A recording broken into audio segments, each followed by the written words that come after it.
नमस्ते, प्रणाम, हर हर महादेव।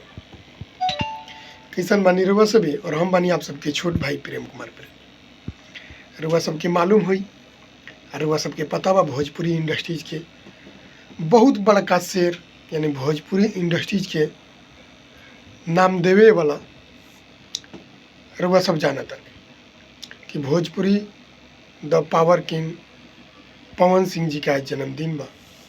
जन्मदिन के बहुत ढेर सारा शुभकामना, हार्दिक हार्दिक शुभकामनाएं।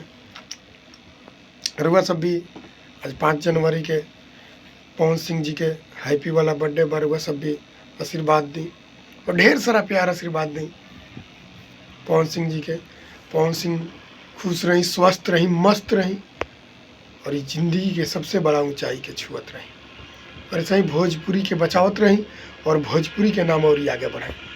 Happy birthday Pawan Singh ji, love you Pawan Singh ji. वैसे ही नाम करत रही और भोजपुरी की इतना लेवल के बढ़ाई कि ताकि भोजपुरी इंडस्ट्री के जरे वाला रहुआ सबसे और ही जलत रहो। तो रहुआ ऐसे ही प्यार आशीर्वाद बनौले रही और ढेर सारा प्यार आशीर्वाद जनता के पावत रही, ढेर सारा गाना गाई, इतिहास रची। ये हमनी के कामना बा माता रानी से। तो रहुआ सबके जनता सब ढेर सारा प्यार करो।